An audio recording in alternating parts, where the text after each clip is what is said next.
Bonjour, c'est Gilles sur boursicoté.com. Voici l'analyse technique Forex et matières premières pour cette journée du vendredi 14 novembre 2014. Et nous commençons donc par la paire de devises euro-dollar sur laquelle nous attendions une sortie plutôt baissière de ce triangle symétrique. Alors, dans un premier temps, on a plutôt eu des attaques baissières avec ici ces bougies qui sont venues bien attaquer ici donc la partie basse. On est même venu toucher ici les 1.24 et puis suite à un retournement, eh bien on a cassé donc par le haut cette zone de triangle et actuellement on plaide plutôt pour une sortie haussière.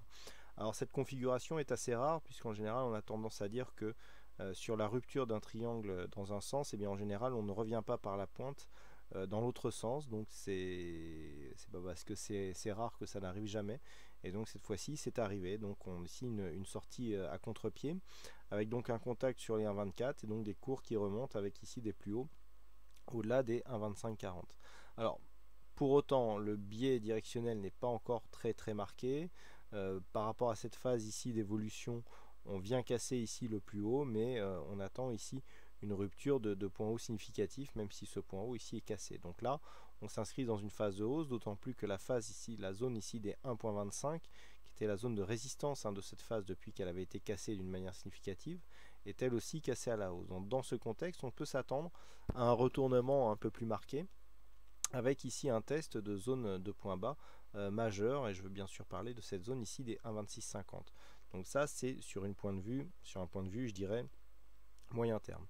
Le fait que cette zone des 1,25 ici ait été cassée à la hausse peut nous ramener ici sur cette zone des 1,2650.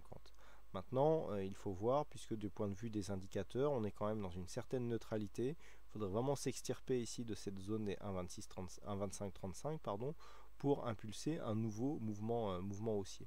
Mais je dirais que désormais, tant que cette zone ici des 1,2373 n'est pas cassée à la hausse, eh bien nous avons un objectif ici à 1,2650, donc qui est la zone de support que les cours utilisaient avant ici de casser cette zone et de venir rejoindre les fameux 1,25. Sur le dollar yen, je vous indiquais une possibilité de consolidation, mais pas du tout, on n'est même pas venu attaquer ici cette moyenne mobile 20 exponentielle, ce qui nous fait une continuité haussière ici, qui nous provoque une cassure de cette zone des 116 yens pour 1 dollar, avec donc maintenant en direction la zone des 117. Donc on est toujours dans une continuité, une dynamique certes qui a baissé, mais qui continue à provoquer des mouvements haussiers, avec aujourd'hui donc encore une fois l'inscription d'un nouveau plus haut en tendance, puisque nous avons marqué 116.826 au plus haut de cette journée.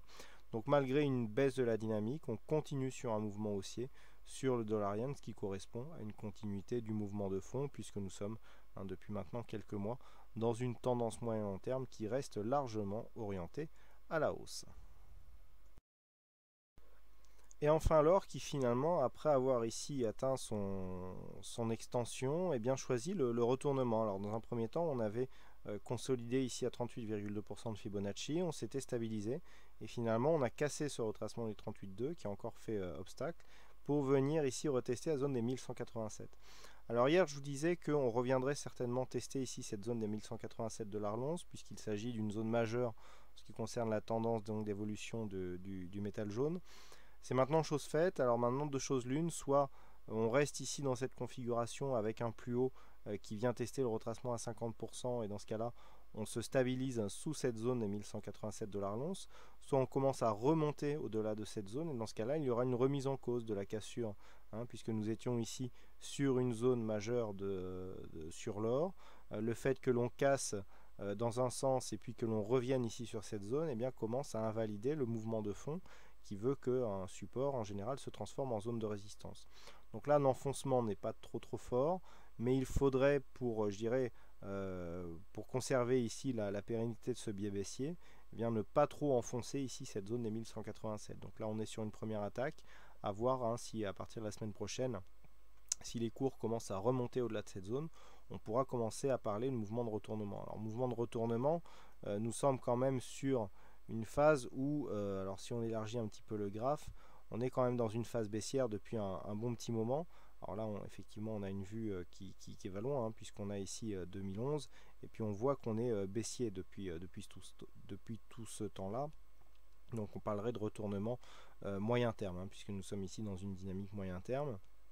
Et par rapport à la phase de baisse que nous avons eue ici, qui a fait passer l'or de 1255 à 1132 dollars l'once, hein, vous voyez ici sur cette phase-là, on va encore se rapprocher, eh bien le fait d'avoir ici des cours qui reviennent au-delà de cette zone de support pourrait donc mettre en place un retournement qui pourrait provoquer un dépassement haussier de cette zone des 1255. Donc ça sera l'élément qu'il faudra surveiller dès la semaine prochaine. Voilà ce que nous pouvons dire sur cette analyse technique Forex et matières premières. Il ne me reste plus qu'à vous souhaiter à toutes et à tous une bonne soirée, bonne chance dans vos trades, surtout bon week-end. On se retrouve donc dès la semaine prochaine pour d'autres analyses techniques sur le site boursicoté.com. Bonne soirée à tous et bon week-end.